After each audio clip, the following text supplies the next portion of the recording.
Hey everyone, thanks for the nice intro. Ricardo, it's always great to see you.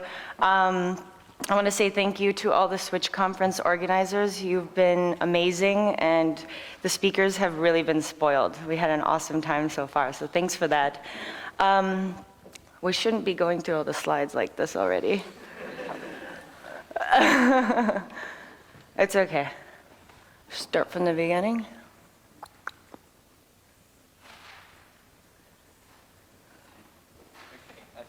We're great? Yeah. Okay, so Can you just try to... let's practice. Yeah. Yes, okay. I'll start over. My name is Jess Erickson, and today I want to talk about PR for startups. So I'll just tell you a little bit about myself. Before I moved to Berlin, which the mayor famously coined as poor but sexy, I lived in New York City, and I worked for a tech startup there doing management, communications, but something was lacking in New York that I don't know, I can't put my finger on it, but it was extremely expensive, very hectic, not the best place to have a startup, quite challenging in fact. So I started to do some research, and of course in the press and in the media they talk a lot about Berlin.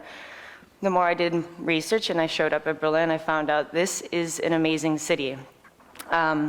It's filled with a lot of artists, creative types, innovators, many entrepreneurs, and they all kind of feed off of this ethos of counterculture and exploration and taking risks. So I think a lot of the tech entrepreneurs that I've met really take something from the energy of the city. Aside from doing PR for startups, for fun, I host a electronic TV and radio show, a monthly one, where I bring in artists from all over the world to come and play music, and we do interviews. It's a lot of fun. And I think it's important that if you are working in a tech startup, you take a break, you have a hobby, you do something outside of tech. Because I find that so many entrepreneurs these days just talk about tech all the time. And it gets boring. Like, let's face it, you should do something else every now and then. My other project is called Berlin Geekettes. It's a women in tech group I formed about 2 months ago. It's already taking off very nicely. And the motivation behind that was to try to push more women into the forefront. I do PR. Many of the women in this tech scene are very modest, don't really like to brag about themselves or tell people about what they're doing. But there are quite a few living and working in Berlin. So we host monthly meetups. We have one coming up at Google in July. So if any of you ladies or even men want to come and join, meet with me after the conference. But mainly my work is PR. I'm always going off to conferences to try to meet more journalists, to connect with other entrepreneurs, also to find investors to bring into Berlin, because right now it's kind of in that stage of growth, but there still needs to be a lot of outsiders that come in, so I'm the one that tries to pull them in, try to get my startups to meet them as well as others. So let's dive into it. PRY. How many of you here have pitched to a journalist, your company, your startup? Okay, quite a few. And how many of you succeeded in landing a good story? Oh, quite a few. That's awesome. Right, so, every day we hear about a new company, a new product, a new investment round. It's just saturated with information, and you think, how will I get my startup in the news? How will I get people buzzing about my company? And what you do is you pitch to journalists. In your hometown, outside, anywhere you can find a journalist, you have to pitch to them. But what are the reasons? And what I concluded after 15 months of being in Berlin are the main drivers that push people to do PR is to attract investors, of course, to attract good talent, right? So the last company I worked for was Six Winterkinder. We wanted to get the best developers from the Valley to come and fly over to Berlin, try to get them to join our startup. How did we do that? We did a lot of PR, and it worked. Lots of people saw videos that we had done with interviews, and lots of people read about us in a New York Times post, so they called us up and said, look, sounds like you got a cool company going on there. We want to come and check it out. So definitely to attract talent. Also to establish thought leadership. You don't want to just be another company, another number. You want to say, hey, look, I understand my industry really well. Here's an article that I wrote for TechCrunch, or here's an article I wrote for GigaOM. I'm worth listening to, get to know what my company is about and how we're changing our sector. So those are a few reasons why people do PR in startups. But you know, you really have to get the basics down. Here's some paperwork I had for one of my startups. I was drafting and writing white papers, which establish that leadership, and you can put it towards opinion pieces, and people use data and your thoughts often. But aside from that, what you really need to do is hone in on a value-driven message. You need to describe why your product is better than anything else out there. You need to differentiate yourself from the companies, and you have to really articulate what your service or your product provides. A lot of startups fail at this because they don't take the time to really think it through, and I think it takes practice, it takes editing. I would get something checked out by a native English speaker just to make sure that the messaging is clear. And once you have that message down pat, then you're ready to go. Then you can slowly build your press page. You can build that press package that includes logos, pictures of your founders, a fact sheet that quickly sound bites everything about your company and every element of your company, so that when a journalist visits, he or she can quickly glance, get an idea of what your company is about, and they don't have to go searching all over the internet to find it. So do the legwork for them, get that done, and it'll make their lives a lot easier. So this is the biggest challenge. You've got all your materials ready, you're locked and loaded, but who do you pitch to and how do you pitch it? So today I can see a number of journalists. We've got Bobby Johnson from GigaOM, we've got Robin Waters from TMW, we've got Andrew Keene from TechCrunch.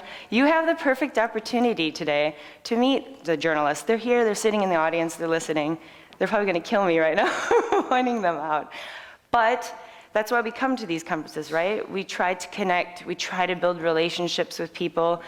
And if one of these journalists covers the area or the space that your company is in, you should pitch to them.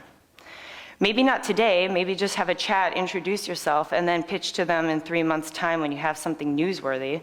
But the point is, there needs to be some research in the beginning. Like, I don't think you should do what a PR agency does. Now, they have long, long lists, and they tell you, yeah, we have this amazing Rolodex, and I can get you ABC story with all these journalists. No, that's not usually the case. It's far more effective if you hire someone internally that'll take time to dedicate, learn your company, hone in on the message, and then really carefully build a media list that your startup or company needs to be aiming at and pitching to. So you have to decide, is it B2B, is it B2C? Do I want to just have tech blogs feature our company, or do I want to get major publications or big media outlets to cover our company? So really take time to research and personalize that pitch. Know their audience, know how to speak to that audience, give them some kind of benefit for why they should write about your company, right? Because in the end, they have to please their readers, they have to keep their numbers up, they have to, it's a business, let's say it. So take time to research when you're building those media lists, and then really personalize it. All right, there's another alternative too. There's a lot of great free services out there that journalists will submit some things they're looking for. If they want to write a piece on mobile tech industry in the Valley, they'll write a little 1 or 2 sentence line and then upload it onto a service like Haro, which is help a reporter out. And then it connects them to sources, which are you. So every week I get a little digest with maybe 10 different journalists who say, look, I'm looking for this, this, this. I need to have a leader from a European city who's good at talking about startups and giving me a perspective on my piece. Well, then that's your perfect opportunity because you already know what they're looking for. It's just that much easier to pitch your story. So then you log on, you write them, you say, okay, look, it makes sense that we're a voice in this piece because of X, Y, and Z. And then soon enough, they write back, and then boom, you've got great coverage, and you're usually a strong voice within the piece. So I definitely encourage you to check out Haro. It's a very great resource. All right, the obvious one is network, network, network.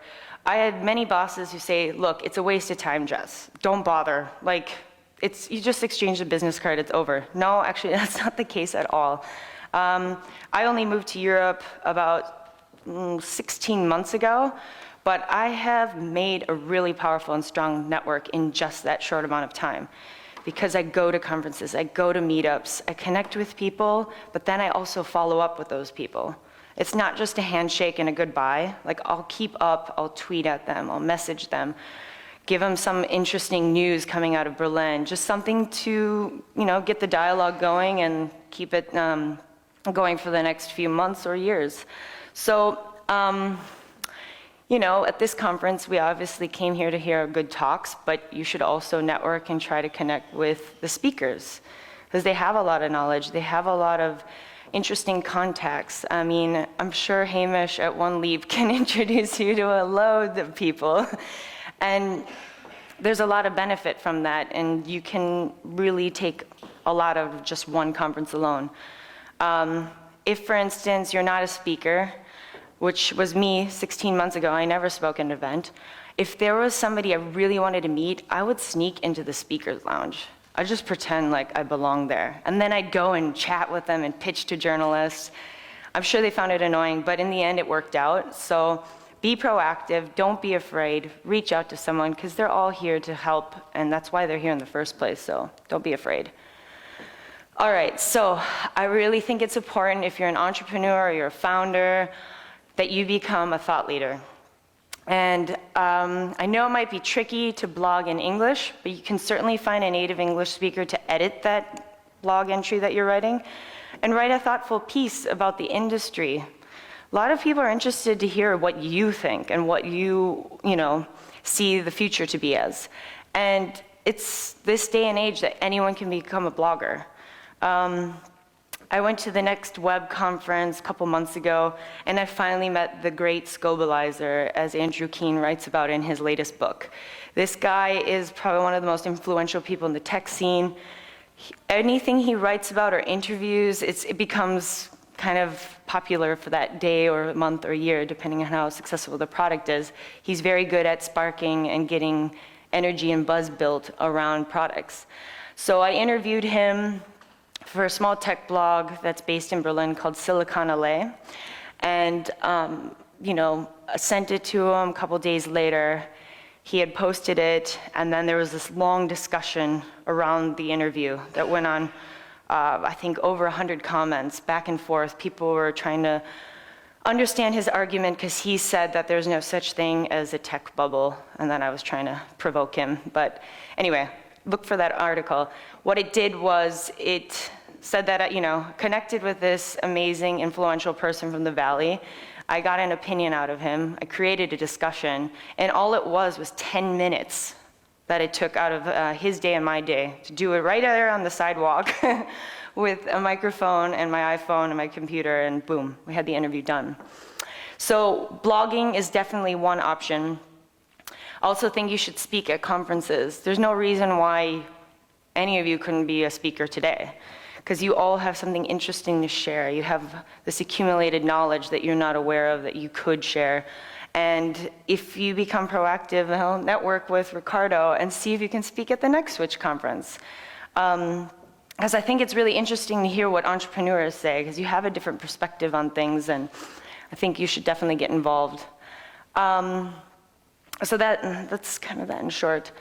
So there's some quick things I want you to take away from this whole little presentation. Is one, find a dedicated person who will really work on crafting your message, delivering that message effectively. That means researching the journalist who's going to cover your company and products. Keep networking, keep connecting with people. Asymmetrical relationships are great, as well as symmetrical. Just build that powerful ecosystem that will build that Lisbon tech hub.